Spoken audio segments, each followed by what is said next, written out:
I still cannot believe what happened. One moment I am planning my wedding with the woman I thought was my soulmate. The next I am returning her engagement ring, after she drunkenly admitted she wished she had never left her college boyfriend for me. The confession hit me like a freight train, shattering everything I thought I knew about our relationship. 3 years together, 2 months away from saying I do, and just like that it all crumbled before my eyes. I never saw it coming, but looking back, maybe I should have. Where are you watching from today? Before I continue sharing how my fiancé's confession led to me calling off our wedding, make sure to hit that like button and subscribe to the channel. Trust me, what happened next will show you why sometimes walking away is the bravest thing you can do. I met Jessica at a tech conference in downtown Boston 3 years ago. I was representing my software development company, showcasing our latest project at a booth. She approached with questions about our platform, representing her digital marketing department. What caught my attention immediately was not just her intelligence, but the way her eyes lit up when she talked about her work. Her confidence was magnetic, and that smile, it knocked me sideways the first time I saw it. We exchanged business cards supposedly for professional networking, but I found myself texting her that same evening to ask if she wanted to grab coffee. To my surprise, she agreed. And 2 days later, we met at a small coffee shop near Charles River. The conversation flowed effortlessly. As the afternoon turned to evening, Jessica mentioned she had recently ended a long-term relationship. It was serious, she said, stirring her second latte. We were together throughout college and a bit after. Andrew was my first real love, but we wanted different things in the end. I appreciated her honesty and took it slow. I did not want to be a rebound, and she seemed to respect that boundary.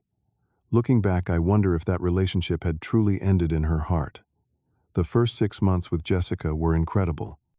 We discovered new restaurants around the city, spent weekends exploring museums, and talked for hours about everything and nothing. The connection between us felt natural and deep. We shared similar values, complementary ambitions, and the same quirky sense of humor. Our differences only seemed to strengthen our relationship. She was organized and planned everything. I was spontaneous and adaptable. The memories we created still bring a smile to my face. Our weekend trip to coastal Maine, where we stayed in a lighthouse-converted bed and breakfast. The Sunday cooking sessions in my apartment, attempting complicated recipes that sometimes ended in takeout. How she would leave sticky notes with encouraging messages around my place before important meetings. I truly felt like the luckiest guy in Boston, grateful to have found someone who seemed to understand and accept me completely. By our first anniversary, I was seriously thinking about our future together. I could see us building a life, maybe buying a house in the suburbs, having kids down the road. Jessica seemed to be on the same page, often making casual comments about when we have our own place or asking my preferences on children's names. Everything felt right. The first real ripple in our perfect relationship came about a year in. Jessica received a text while we were having dinner at my apartment. The way her expression changed when she looked at her phone caught my attention. She excused herself to respond, which was unusual for her. When she returned, she seemed distracted, checking her phone repeatedly throughout the evening. "Everything okay?" I finally asked. "Yeah, just work stuff," she replied quickly, too quickly. The behavior continued for several days. She spent more time on her phone, often walking into another room to take calls. When I brought it up again, she became defensive. "Do you not trust me? Are you checking up on me now?" she snapped, which was completely out of character for her. Eventually, she admitted the truth. Andrew reached out. He is going through a rough time and needed someone to talk to. We were friends before we dated, and I just want to be there for him. I tried to be understanding. Who was I to dictate who she could talk to? I trusted Jessica, so I accepted her explanation. I told her I appreciated her honesty and just asked that she keep being open with me. She seemed relieved and promised there was nothing to worry about. Over the following months, I noticed Andrew appearing in our conversations more frequently. It started subtly. Jessica would casually reference him when certain topics came up. Andrew always used to say that about political campaigns. That restaurant reminds me of where Andrew and I had our first date. Andrew had that same jacket in college. Each reference felt like a small paper cut, individually insignificant but collectively painful. I tried not to react, not wanting to come across as jealous or controlling. But inside, I was increasingly uncomfortable with how present her ex seemed to be in her thoughts. Things came to a head during an argument about household chores after she had moved in with me. It was a minor disagreement that escalated when Jessica, frustrated, blurted out, "Andrew never criticized how I cleaned the apartment." The room went silent. I felt like I had been slapped. "I am not Andrew," I said quietly, "and I would appreciate if you stopped comparing us." She apologized immediately, said it just slipped out, that it meant nothing. But it left me wondering, was I constantly being measured against her ex-boyfriend in her mind? Was I falling short in the comparison? Despite these moments of doubt, I believed in what we had built together. After 2 years of dating, I decided to take the next step. I spent months finding the perfect ring, a vintage diamond set in rose gold. I planned a surprise dinner at her favorite Italian restaurant, arranging for our families and closest friends to be there. When I got down on one knee and asked Jessica to marry me, her eyes filled with tears and she nodded immediately. "Yes, yes, 100% yes," she said as I slid the ring onto her finger. The restaurant erupted in applause as our loved ones revealed themselves from a private room. Jessica was completely surprised and overwhelmed with happiness. That night, as we celebrated with champagne and laughter, all my insecurities faded away. She had chosen me. We were going to spend our lives together. The next morning, as Jessica admired her ring in the sunlight, she whispered, "I cannot wait to be your wife." I believed her. I truly did. The stress of wedding planning revealed sides of Jessica I had not seen before. What started as excitement quickly morphed into constant anxiety. Every decision became a crisis. The venue was not perfect. The caterer did not understand her vision. The florist used the wrong shade of peony in the sample arrangements. Jessica transformed from my laid-back partner into someone I barely recognized. Her mother did not help matters. Patricia insisted on being involved in every detail, often contradicting Jessica's choices and pushing for more expensive options. I tried to mediate when I could, but mostly I just supported Jessica and agreed with whatever would make her happy. Still, the tension was palpable, and sometimes I wondered if we should have opted for a simple courthouse ceremony instead. 6 months before the wedding, Andrew moved back to Boston. I learned this not from Jessica, but from a mutual friend who mentioned seeing them together at a coffee shop downtown. When I asked Jessica about it, she was dismissive at first. "Oh, I ran into him by accident." "Boston is a small city," she said with a shrug. But later that week, she admitted they had arranged to meet. "I just wanted to catch up. We were important parts of each other's lives for a long time." I nodded, swallowing my discomfort. "I just wish you had told me up front." "I knew you would overreact," she replied. "It was just coffee." I wanted to trust her, but something felt off. Over the next few weeks, Andrew's name started appearing in our conversations again, more frequently than ever before. Jessica would mention running into him at her gym, a restaurant she liked even near our apartment. Boston suddenly seemed impossibly small.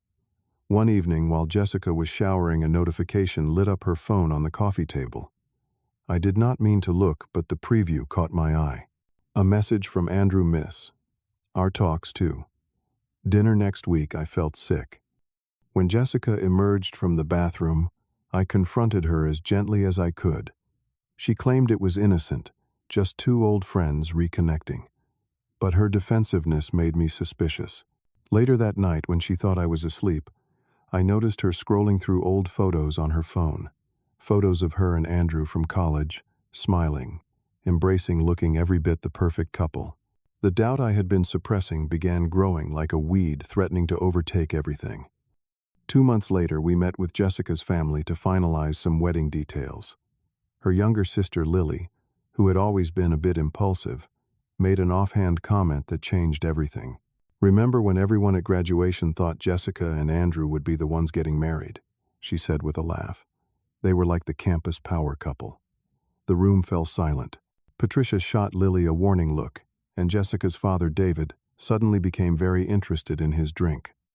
Jessica laughed nervously and changed the subject, but the damage was done. I felt like an intruder in a story that had been going on long before I entered the picture. On the drive home, I tried to discuss what Lily had said. It was nothing, Jessica insisted. Lily always says stupid things. You are being way too sensitive about this. It did not sound like nothing, I pushed back. It sounded like your whole family expected you to end up with Andrew. Well, I am marrying you. Are I not? She snapped effectively, ending the conversation. That night I lay awake next to Jessica, feeling miles apart, despite her sleeping form just inches away. My suspicions grew when I noticed Jessica becoming increasingly secretive with her phone. She changed her passcode, angled her screen away when texting, and started taking calls in another room. One night she left her laptop open when she went to take a shower. An email notification from Andrew popped up. The preview showed enough to keep thinking about what could have been, if we. I closed the laptop, not wanting to invade her privacy further, but my stomach churned with anxiety. A week later, my best friend Tyler called me. Marshall, I saw something today you should know about, he began hesitantly. Jessica was having lunch with some guy at Harborside Bistro. They looked close. Was he tall, dark hair, glasses? I asked, already knowing the answer. Yeah. They were holding hands across the table, Marshall. I am sorry, man. I confronted Jessica that evening. She denied anything inappropriate, claimed Tyler had misinterpreted a friendly goodbye. I need closure before our wedding, she explained. I am just trying to properly end that chapter so I can fully commit to our future. You have to trust me. I wanted to. God, I wanted to trust her. But the evidence was mounting, and my instincts were screaming. Then came Jessica's bachelorette weekend. Her college friends flew in from across the country, and they spent 3 days in a rented beach house on Cape Cod. The morning after she returned, exhausted and hungover, I received a text from Sophie, one of Jessica's bridesmaids, whom I had met several times.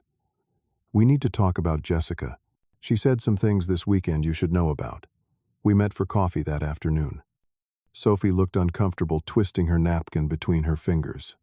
I would not be here if I did not think you deserved to know, she began. Jessica got really drunk the second night.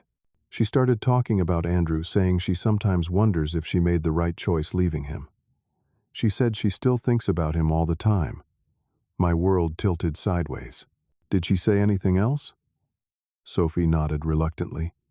She said she loves you, but there is a part of her that will always belong to Andrew. I am so sorry, Marshall. I thanked Sophie for her honesty and sat alone in the coffee shop, long after she left, trying to process what I had learned. That evening I confronted Jessica. She was furious, first with Sophie for betraying her confidence, then with me for believing drunk nonsense. It was just bachelorette talk, she insisted. Everyone gets cold feet before their wedding. It meant nothing. She cried, promised she loved. Only me swore she would cut Andrew out completely. I wanted to believe her. 2 months, until our wedding deposits paid, invitations sent. I pushed my doubts aside and chose to trust her one more time. For our 3-year anniversary, I planned a special evening at home. I wanted something intimate, just the two of us away from the wedding chaos. I spent the day preparing her favorite meals, seared scallops, risotto, and chocolate soufflé for dessert. I chilled her favorite Sauvignon Blanc and set the table with candles and fresh flowers. Jessica arrived home looking stressed from final wedding dress alterations, but brightened when she saw my efforts. As we ate, she drank glass after glass of wine, becoming increasingly emotional. She talked about how fast time had flown, how she could not believe we were just 2 months away from being husband and wife. Sometimes I wonder how different my life would be if I had made different choices, she said, staring into her wine glass. What do you mean? I asked, feeling a familiar unease. She looked up, eyes glassy from alcohol. Do you ever think about your past relationships and wonder, what if? I shook my head. Not really. They ended for good reasons. Jessica poured herself another glass. I do. Sometimes I think leaving Andrew was the biggest mistake of my life. The words hung in the air between us. I put down my fork, appetite gone. What did you just say? She blinked, seemingly realizing what had slipped out. I did not mean that came out wrong. No, I said quietly. I think it came out exactly right. What followed was the most painful conversation of my life. At first, Jessica tried to backtrack, claiming the wine had made her dramatic. But as I pressed her, asking specific questions about her continued relationship with Andrew, her defenses crumbled. We have been meeting for lunch, she admitted, and talking on the phone sometimes. How often is sometimes? She looked away. A few times a week. Each admission felt like a knife twisting deeper. Yes, she had lied about the extent of their contact. Yes, they had discussed their past relationship. Yes, Andrew had told her he still had feelings for her. And worst of all, yes, she had feelings for him too. But I chose you, she kept saying, as if that made everything okay. I am marrying you. Did you choose me, or did you settle for me? I asked, my voice barely above a whisper. Her silence was the only answer I needed. I spent that night at Tyler's apartment, unable to face sleeping next to Jessica. I did not sleep, replaying our entire relationship in my mind, seeing all the signs I had ignored. The constant comparisons. The secretive messages. The way her eyes would light up when she mentioned his name. For a week I existed in a fog of pain and confusion. I called in sick to work, barely ate, and ignored the constant stream of calls and messages from Jessica. She oscillated between apologies, explanations, and accusations that I was overreacting. It was just a stupid, drunk comment, she texted. 3 years together, and you are throwing it all away over one mistake. But it was not one mistake. It was a pattern of deception that had been going on for most of our relationship. I realized with painful clarity that I had never had Jessica's whole heart. I had been competing with a ghost, and in her mind, I had always come in second. During that week apart, I did a lot of soul-searching. I thought about the marriage I wanted, built on trust, honesty, and being someone's first choice. I thought about spending a lifetime wondering if Jessica was comparing me to Andrew, if she was settling, if she was harboring regrets. I thought about the children we had planned to have, and what it would mean to build a family on such a shaky foundation. By the end of the week, I knew what I had to do. I asked Jessica to meet me at a neutral location, a bench in the public garden, where we had spent many happy afternoons. She arrived looking hopeful, makeup carefully applied to hide the evidence of sleepless nights. I have been doing a lot of thinking, I began. Me too, she interrupted. Marshall, I am so sorry. I made a terrible mistake. The wedding stress got to me, and I just got nostalgic about the past. But I know what I want, and it is you, only you. I looked at her, the woman I had planned to spend my life with, and felt a strange sense of calm. I believe that you think that right now, I said carefully.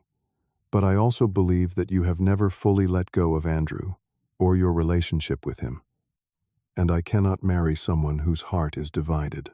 I reached into my pocket and pulled out the engagement ring she had left on our dresser. I am calling off the wedding. Jessica stared at the ring, then at me, disbelief washing over her face. You cannot be serious. After everything we have built, you are just going to walk away. I am not just walking away, I replied. I am choosing myself. I am choosing a future where I can be someone's complete choice, not their backup plan or their safe option. She began to cry, then plead, promising she would do anything to fix things, cut off all contact with Andrew, go to counseling, postpone the wedding until I felt secure again. I shook my head. I deserve to be loved completely, without reservation or comparison. And if I am honest, you deserve the chance to figure out what you really want without settling. As I stood to leave, Jessica grabbed my arm. I love you, Marshall. Please do not do this. I love you too, I said, gently removing her hand. That is why I have to let you go. Walking away from her that day was the hardest thing I have ever done, but also somehow the most self-respecting. The immediate aftermath of ending my engagement was brutal. I had to make dozens of painful phone calls explaining the situation to friends and family who had already booked flights and hotels. My mother took charge of contacting the venue and vendors to cancel arrangements. Most were sympathetic but firm about their cancellation policies. I lost thousands in deposits, but it seemed a small price for avoiding a lifetime of uncertainty and heartache. My friends rallied around me. Tyler insisted I stay at his place until I felt ready to return to the apartment Jessica and I had shared. My sister Emma flew in from Chicago and helped me pack up Jessica's things when she arranged to collect them. Most people were supportive, especially those who had witnessed Jessica's behavior around Andrew firsthand. My boss gave me 2 weeks of personal leave to get my head straight. Jessica's reactions evolved rapidly. At first, she bombarded me with tearful voicemails and apologetic texts. When that did not work, she became angry, accusing me of throwing away our relationship without giving her a real chance to make amends. Finally, she tried guilt, detailing how embarrassed and devastated she was to tell everyone the wedding was off. Through mutual friends, I heard Jessica and Andrew started dating almost immediately after our breakup. The news hurt, but also validated my decision. Clearly, the feelings between them had been stronger than Jessica had admitted. I threw myself into work, took on extra projects, stayed late at the office, anything to keep my mind occupied. At night alone in my new apartment, the doubts would creep in. Had I overreacted? Should I have tried harder to work through the problems? Was I punishing Jessica for being honest about her feelings? But then I would remember the look in her eyes when she talked about Andrew, the ease with which she had lied about their ongoing relationship, the way she had kept him in her life, while planning a future with me. And I knew I had made the right choice, painful as it was. 2 months after I ended our engagement, Jessica showed up unannounced at my apartment door. She looked different, thinner, with dark circles under her eyes. For a moment, seeing her on my doorstep brought all the old feelings rushing back. "Can we talk?" she asked quietly. Against my better judgment, I let her in. She sat on my couch, the same one we had picked out together for our home, and burst into tears. "I made a terrible mistake," she said between sobs. "You were right about everything." She explained that her relationship with Andrew had imploded spectacularly. The reality could not match the idealized version she had carried in her mind all these years. They fought constantly. He was still the same selfish person she had broken up with in college, only now with more expensive habits and less patience. "I threw away the best thing in my life for a fantasy," she said, looking at me with pleading eyes. "I will do anything to make it right. Therapy, couples, counseling, whatever you need. I know now that it was always you I wanted. I am sorry things did not work out with Andrew," I said carefully. "But that does not mean we should get back together." "Why not? We were good together, Marshall. We can be again. Because now I know I deserve someone who chooses me first, last, and always. Not someone who comes back because their first choice did not work out." Jessica stayed for another hour, cycling through arguments, tears, and memories of our good times. When she finally left, I felt an unexpected sense of peace. I had stood my ground, chosen my own worth, and for the first time since our breakup, I felt certain I was on the right path. Jessica did not give up easily. Over the next few months, she sent letters, gifts, and messages through mutual friends. She joined the same gym I attended frequently, running into me during my regular workout times. She even befriended my sister on social media, commenting on family photos and events. Each attempt reinforced my decision. The desperation behind her actions showed me a side of Jessica I had never seen before, making me wonder how well I had really known her. Meanwhile, I focused on healing. I joined a support group for people going through breakups and relationship transitions, finding comfort in shared experiences. I reconnected with hobbies I had neglected, playing basketball on weekends, learning to play guitar, reading the philosophy books that had fascinated me in college. I strengthened relationships with friends I had unintentionally neglected during my relationship with Jessica. Weekend camping trips with college buddies, regular dinners with coworkers, long phone calls with my sister became fixtures in my new routine. 6 months after the breakup, I took a solo trip to Colorado. Hiking through the mountains, sleeping under stars brighter than any I could see in Boston, I found a clarity I had been missing. The pain had not disappeared, but it had transformed into something more like wisdom. I understood now that loving someone did not mean ignoring red flags or compromising your self-respect. I had learned to listen to my instincts and value my own happiness. By the 1-year mark, my life had taken a positive turn. I received a promotion at work, heading up a new development team for an exciting project. I put a down payment on a small condo in a neighborhood I had always loved. I adopted a rescue dog, a goofy Labrador mix named Baxter, who became my loyal companion. At a cooking class I joined on a whim, I met Hannah, a pediatric nurse with a quick wit and an easy laugh. We started slowly, just coffee, after class, then occasional dinners. I was transparent about my past, and she appreciated my honesty. Hannah was different from Jessica in all the best ways. She was secure in herself, direct in her communication, and fully present in our relationship. There were no ghosts between us, no comparisons to past loves, just two people genuinely enjoying discovering each other. Jessica eventually stopped her attempts to reconcile. I heard through mutual friends that she had moved to Chicago for a job opportunity. The news of her departure brought final closure to that chapter of my life. I wished her well, genuinely hoping she would find happiness and clarity. The last I heard of Andrew, he had returned to his hometown in Connecticut and gotten engaged to someone new.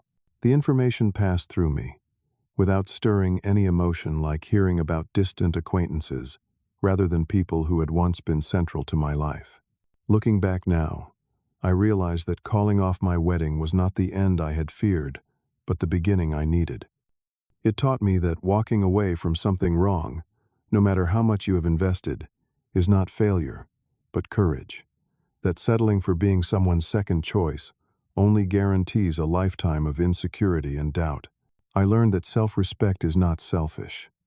That forgiveness does not mean returning to a situation that diminished you.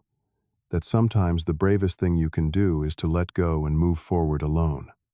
Sometimes the door that leads to your best future is not the one you have been pushing on, but the one you find when you have the courage to turn around and walk away. You deserve to be with someone who never makes you question your place in their heart. Have you ever had to make a difficult decision to protect your self-worth? Share your experience in the comments below. If this story resonated with you, please hit the like button and subscribe to hear more stories of overcoming life's challenges. Thank you for listening, and remember, choosing yourself is never a mistake.